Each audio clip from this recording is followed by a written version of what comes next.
So sabi ko, Dok, ibig sabihin, pag tinanggal pala yun at hindi, mamamatay pa rin ako. Ang bansag ko'y sementeryo pa rin.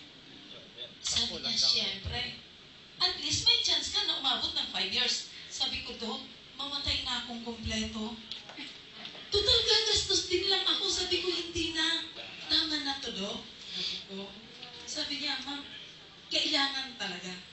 Pero, alam niyo po ba dun sa pinaliwanag ng doktor na yan, talagang ako totally nawalan ako ng pag-asa.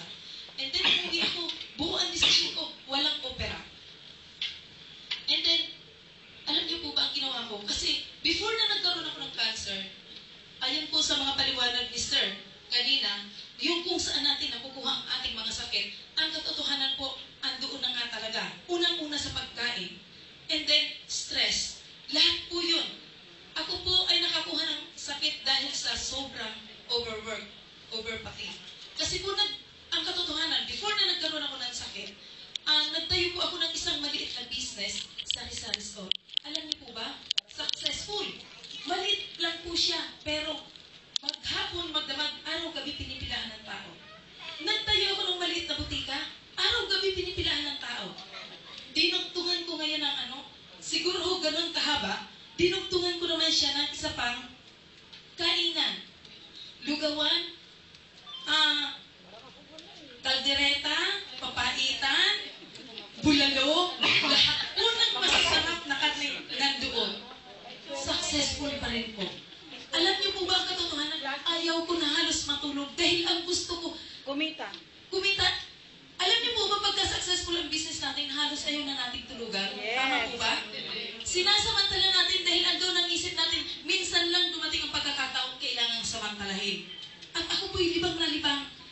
Pag ako po'y antok na, halos kahit kalahating oras ayaw ko matulog. Minsan nakakaidlip ako sa upuan. Sabi ng mister ko, sige matulog ka. Sabi ko, iidlip ako 15 to 20 minutes lang. Or 30 minutes, pinakamatagal.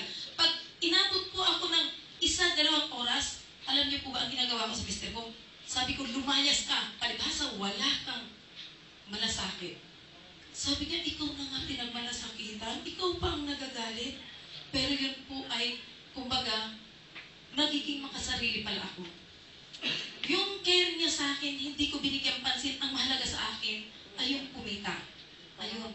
Kaya ang nangyari po, more than 1 year na ganun ang takbo ng aking negosyo at ng aking buhay, kaya po ako nagkasakit. Tinatanong ko ang doktor, Dok, ano po ang pinagmulan ng sakit kong ito? Sabi niya, Ma'am, hanggang ngayon hindi pa po namin ma-detect kung ano ang pinagmulan niya. Pero ako po, ngayon, dahil buhay na buhay ako sa harap niyo, alam ko yung pinagmulan ng aking sakit. Humina ang aking immune system. Yun. Dala po ng puro karne ang kinakain ko, kulang ako sa pahinga, nung nagkukulaps na ako, na may maliit akong bukol, akala ko po, sabi ng ate ko, magpa-check up ka na. Hindi, sabi ko, wala akong sakit. Kaya ako nagkukulaps dahil halos wala akong pahinga. Pag naiidlip ko yan, magpahinga ako ng 1-2 oras. Sabi ko, okay na uli ako. Normal na uli. So, ganun po. Nung nag-detect ko ito, November 25. And then, alam niyo po, normal na normal ako noon. And then, November 22, nung nang ma-check ko sa aking kilos, 2 kilikili ko, na ano po siya, nagkaroon ng kulani. Sabi ko, ang alam ko, once na may kulani ka, pag hindi may bukol, may sugat ka. Sabi ko, wala akong bukol, wala akong sugat. December 23, nawala po yung, 24, nawala yung kulani. December 25, nung ako'y naliligo, pag kuskus ko ng face towel sa katawan ko, nasagi po yung gilid ng breast ko. Sabi ko, aray ko, ang sakit, sobra po talagang sakit. Nung chinek ko, gaganitong bukol po. And then, alam niyo po ba ang ginawa ko? Dahil doon sa sobrang maliit na yun, at naisip kong cancer ang sakit ko, nahiya ako sa mga kapitbahay ko. Sabi ko, ayoko na dito. Pag umiyak po ako, nagtatago ako doon sa ilalim ng tindahan ko. And then, ang ginawa ko, para hindi malaman ng mga kapitbahay ko, at saka, naghanap po ako ng ibang makakapagpagaling sa akin. Ang ginawa ko po, pumunta ako ng probinsya. Iba-ibang probinsya. Nakarating po ako, ewan ko kung sino po sa inyo ang taga Mindoro. Kilalado po, si Dr. albularyo po yan, Landong Sopsop. Kung tawagin. Pero ho, alam niyo po ba kung papakita ko sa inyo ang picture, maniniwala kayong aswang yon. Bakit kanyo? Nung sinipsipan yung likod ko, ginaganon yung ng ipin yung yung likod ko sa gitna may tumutusok. At nung natapos po yun, lumabas ang dugo. Yun. Alam niyo po ba, ang pinagpagamutan ko, espiritista, kung ano-anong mga albularyo. Nakarating pa ako ng Mindoro, nakarating ako ng Bicol, nakarating ako ng Bisaya, ng Samar. Kung saan, lahat po ng mabalitaan ko dahil may pera ako na nakakapagpagaling ng cancer, pinuntahan ko po yun. And then lahat po ng mabalitaan ko na mga food supplement na makapagpapagaling ng cancer, binili ko rin po yun. Alam niyo po ba, kay Dr. Ilicanyo, weekly po, ang maintenance kong gamot doon, more than 5,000. Hanggang sa month of November po, halos ubos na ang lahi ko. Umabot na ng more than 500,000 ang naubos. And then yung aking pinagsikapan, wala na po. Daan-daan na lang ang lumalabas doon, hindi na libo. Dati sabi ko, nung ako'y nagtitinda, puno lagi yung bulsa ko. Sabi ko, at least naranasan kong humiga sa pera. Paghiga ko po, pansabihin ko doon sa higangan ko yung pera. Ayun. Ang sarap po kayong imagine nun. Pero, sa ngayon po, pag may sakit ka na, wala pa lang halaga lahat yun. Lahat ng masasarap na pagkain, lahat, kahit punuin ka pa, ubaliguan ka pa ng pera, useless po lahat. Alam niyo po ba yun? Kaya sabi ko talagang sobra.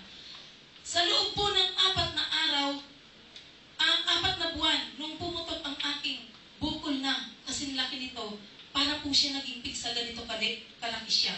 And then pumutok siya parang pigsa. Sa loob ng 4 na buwan, lumaki po siyang ganong kalaki. And then, naisip ko po, month of November, bumalik na ako sa doktor, magpa-tanggal na ako. Sabi ko, bahala na. Ang breast lang muna patatanggal ko, o yung bukol, ay yung sugat. Dahil yung sugat po pala na yun ay hindi gumagaling. Yan ang sugat na hindi gumagaling. Ayan po siya. Ngayon, nung nag-decide po ako, ang problema ko, wala na akong pera. Yung aking pong kaibigan at yung mga sasamahan namin, nag-ano sa akin na talagang wala na talagang pag-asa.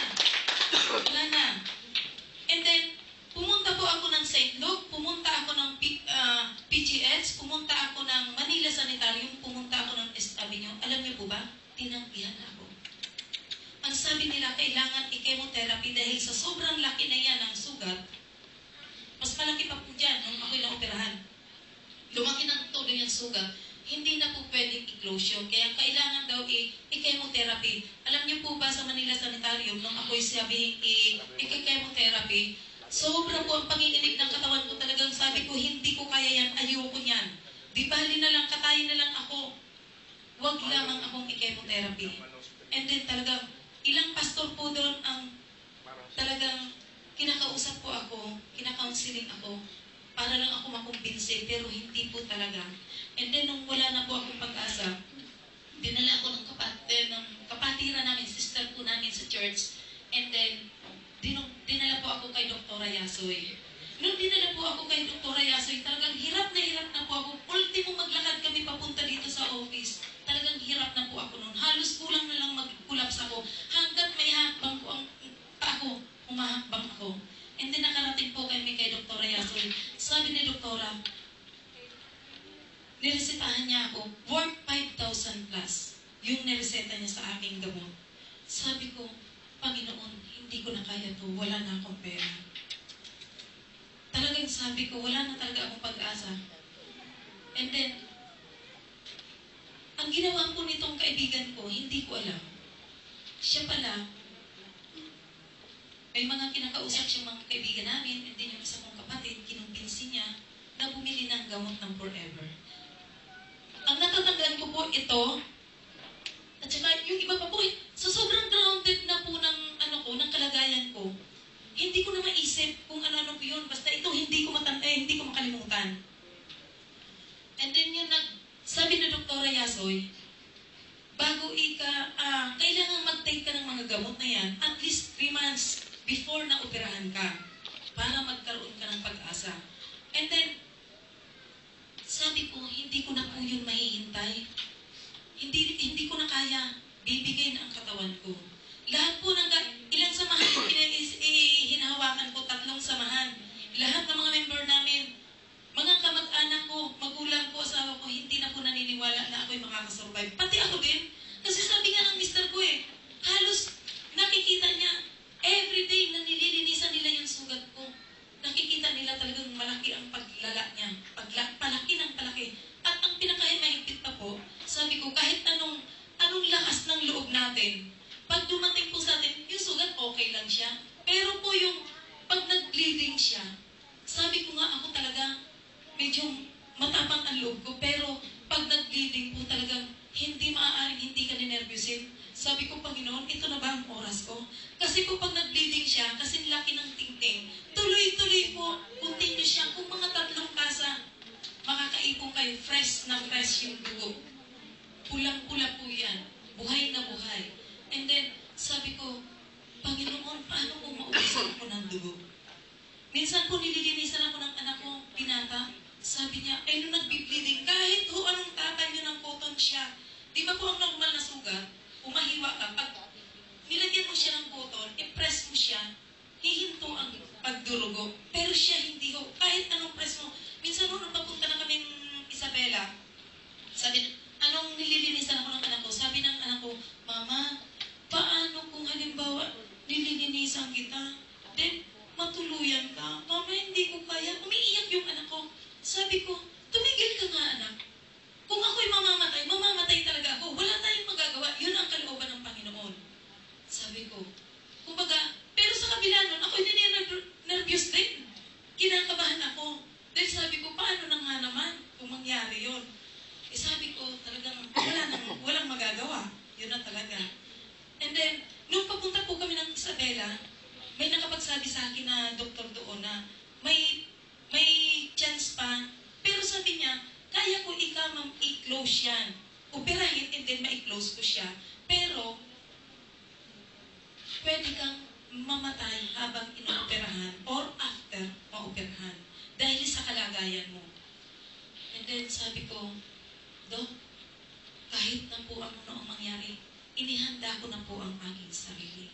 Alam niyo po mga kasama, mga kapatid, kaibigan, kung tayo po ay may cancer, ang isang mai-advise ko po sa inyo, may share ko sa inyo, totally surrender sa Panginoon. And then, faith po talaga. Dahil sabi ko, wag sa atin maraming imposibleng bagay.